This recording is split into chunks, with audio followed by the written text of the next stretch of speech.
सौंदर्य से भरा हमारा ये देश, जहाँ हिंदी में टूरिज्म भारत में ही नहीं विदेशों में भी जो हमारे भारतीय टूरिस्ट होते हैं उनके लिए हिंदी टूर गाइड होनी चाहिए।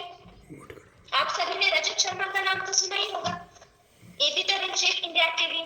इसके अलावा हल्ला बोल की अंजना ओम कश्यप, जी न्यूज के सुधीर चौधरी, इंडिया टुडे के सलाहकार संपादक राजदीप सरदेसाई या फिर रवीश कुमार, ये सारी छवियां हमारे जहन में केवल एक पत्रकार के रूप में नहीं है अपितु उनकी हिंदी की सहजता की वजह से भी है। मीडिया के क्षेत्र के उदाहरण दिए जाए तो रेडियो और टीवी पर हिंदी समाचार वाचक और हिंदी समाचार लेखक भी। इसका मतलब हिंदी ना सिर्फ हमें काम बल्कि नाम और दाम सब कुछ दे रही है। E commerce, IT, market research जैसी अनेकों मल्टीनेशनल कंपनीज में हिंदी ट्रांसलेटर्स की प्लेसमेंट्स दी जा रही है।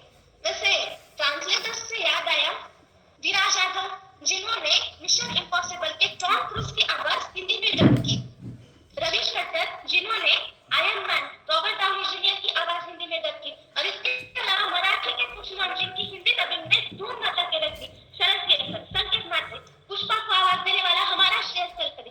एक और नाम जो आज की तारीख में कोई जानता ना हो ऐसा तो हो ही नहीं सकता, द मनोज मुंतशिर, जिनका हिंदी पे प्रभुत्व उन्हें प्रभावित बनाता है, जिन्हें एक बार सुनने के लिए हजारों की तादाद में लोग इकट्ठा होते हैं। एक प्रोग्राम के 5 से 10 लाख कमाते हैं। हिंदी लेखकों के लिए भी आज कविताएं और पुस्तक यह दायरा सीमित नहीं रहा, फिल्में और धारावाहिक भी एक बहुत बड़ी अपॉर्चुनिटी है। आज भारत दुनिया का सबसे ज्यादा फिल्में बनाने वाला देश बन चुका है, और अगर फिल्म लेखन की बात हो रही है तो अख्तर साहब, गुलजार साहब, इनका जिक्र कैसे नहीं हो सकता। उदाहरण दूंगी बारिश साहब की एक फिल्म हीर रांझा 1970 की फिल्म, जिसका वर्ल्ड रिकॉर्ड है कि आज तक दुनिया में ऐसी कोई दूसरी फिल्म नहीं बनी जिसका हर एक डायलॉग एक पोएट्री है, एक कविता है। जिस तरह की आबादी भारत में पाई जाती है, यहाँ धारावाहिक खत्म हो ऐसा तो होने से रहा। एक धारावाहिक लेखन के लिए कम से कम 7 से 8 लोगों की टीम होती है। हर एक किरदार को उसकी अपनी एक लाइन दी जाती है जो उसकी पहचान बने, शो की पहचान बने।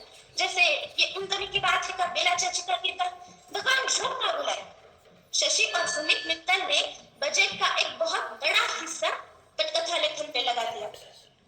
तेरी आंखों की नमकीन मस्तियां, शाहरुख खान द्वारा बोले गए लफ्ज जिसे लिखने के लिए आदित्य चोपड़ा को मिले तो कोई नहीं होगा जो इस बात से इनकार करे कि केबीसी पे चलने में अमिताभ जी की हिंदी एक बहुत बड़ा फैक्टर है।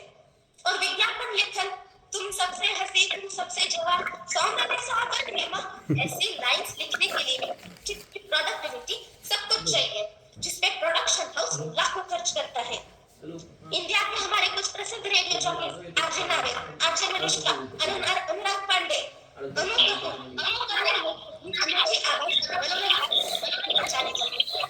हरिवंश राय बच्चन,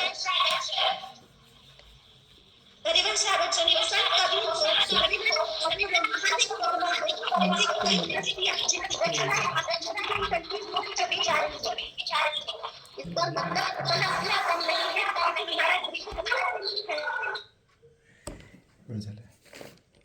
बहुत सुंदर भाषा है और केवल